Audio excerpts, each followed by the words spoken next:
Hello friends, for today's video I'm going to be going through a list of books that I'm hoping to get around to in the month of August. I haven't been doing TBRs for most of this year just because I've been picking things up primarily from my library, both physical copies as well as through the app Libby, and as a result it makes it a little unpredictable to figure out what I even have access to from one week to the next. And so I just didn't want to keep saying, oh, I'm going to read this, I'm planning to read this, I'm planning to read this, and then have completely different books come in from the library and then those other ones are not yet available. And then so every month when I get around to talking about books, they're not the ones I said I was going to read. I just didn't want to have that become a pattern.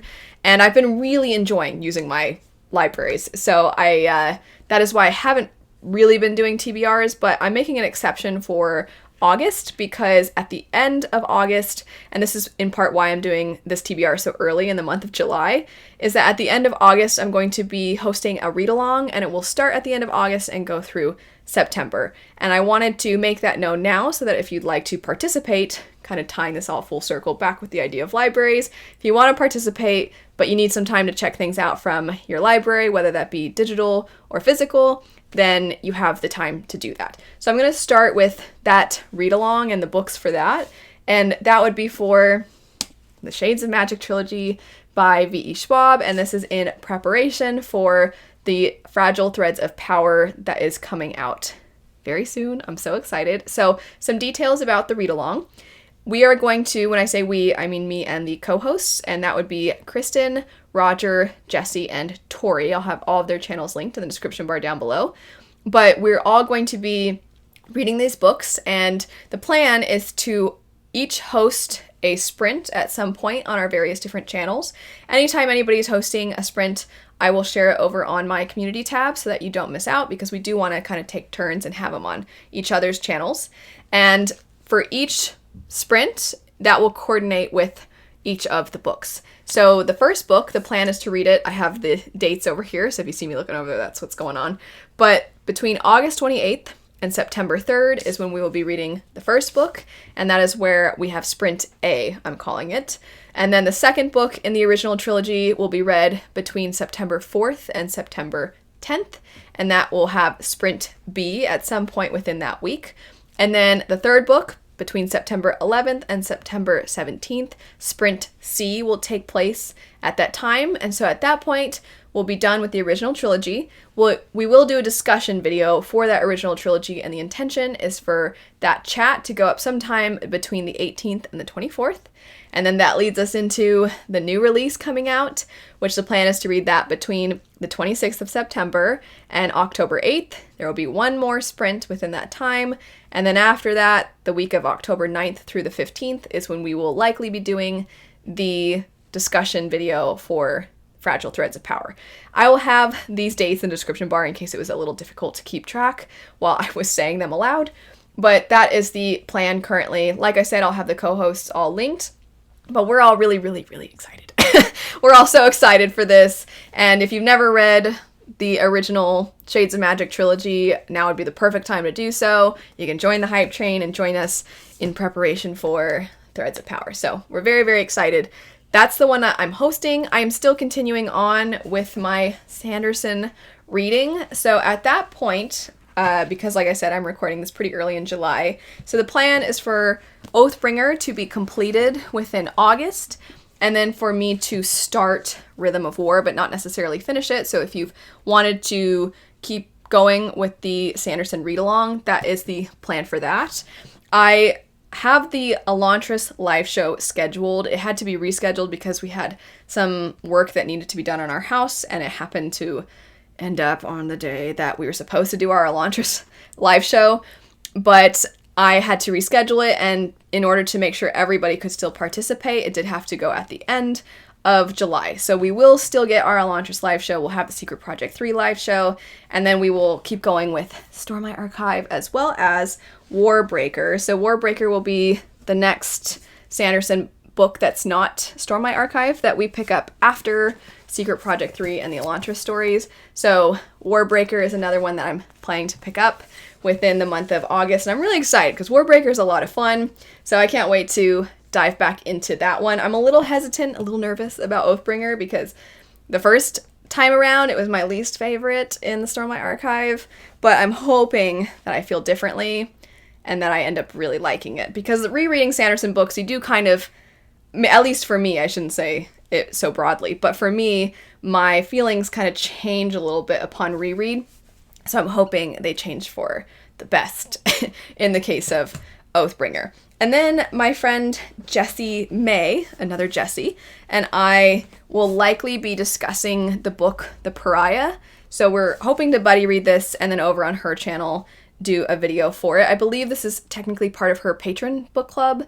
And in regards to the live shows that I mentioned, live shows usually are live for me over on Patreon, and then replays are available here on the channel. So if you want to participate in the chat portion of the live show and actually watch it live, then Patreon, any tier, you have access to that. But anyway, this will be something that Jessie is hosting, and you can see why if you saw my community tab, I was like, hey, I don't think I can probably participate in any more collabs because I just have quite a few things going on, and you can see there's a bunch of various things, and this is part of it. But I'm so excited to read The Pariah. I meant to read this when it came out, and I did not, and I've been meaning to read it ever since, and Jessie was talking about wanting to read it, and I'm like, okay, perfect timing, we gotta read this. And we've been talking about this for a while now, that we've been wanting to pick it up, and August is the plan. Or end of July, finishing it up in August, and then talking about it maybe very beginning of August. I can't wait. I'm so excited.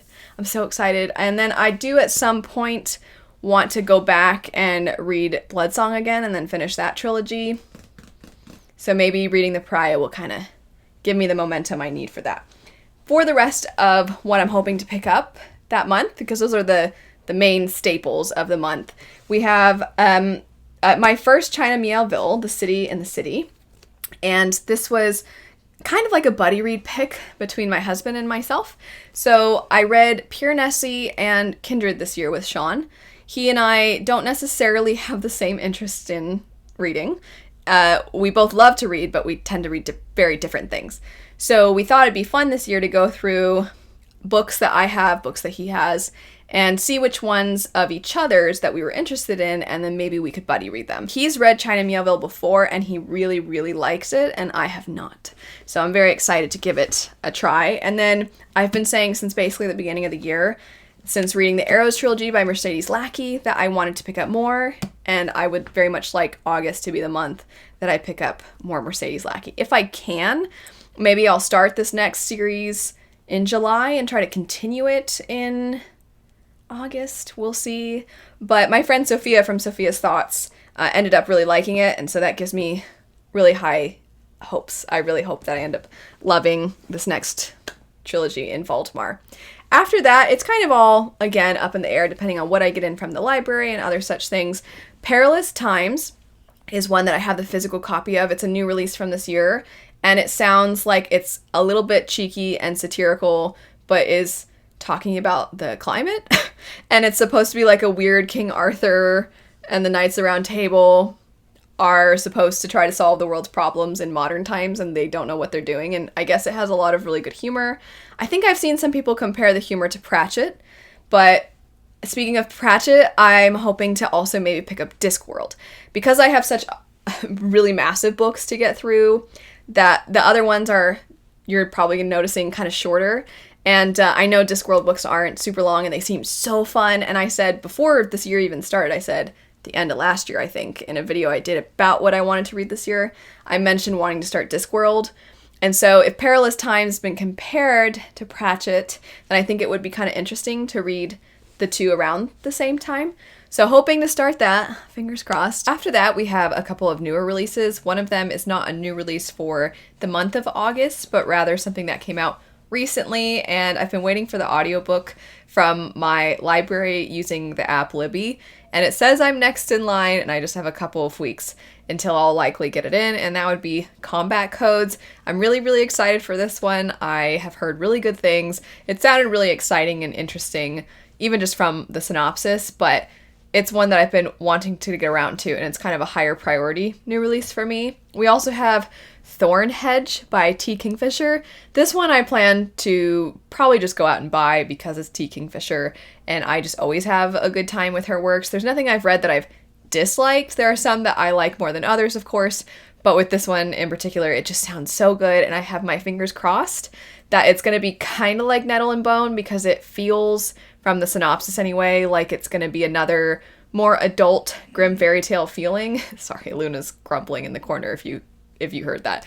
And then last, I requested at my library that they purchase a specific self-published fantasy book that I'm interested in. And one thing I want to note about that is I want to start similar to how I do new fantasy releases wrap-ups, where every 3 that I complete, I do a wrap-up style video for them. I would like to start doing something similar with self-published fantasy books, or just self-published books in general. The downside is that a lot of times self-published books are not available at local libraries, or they're harder to get your hands on, and I tend to get most of my books at my local bookstores, so it might not come about as often as the new fantasy releases wrap-ups do, because those generally are available more easily, but I still would like to try and make that an established routine style of video. So we'll see. Hopefully that self-published fantasy book comes soon to the library. Feel free also to leave your self-published fantasy book recommendations in the comments. But anyway, that's it for the month of August. I feel like there's so many things that it feels silly to say that's it, but that's what I'm hoping to get around to in August. Like I said before, I'll have all the details about the read-along in the description bar down below in case you'd like to reference back to it. But anyway, thanks so much for watching. I hope you have a lovely rest of your day, and I'll see you later. Bye.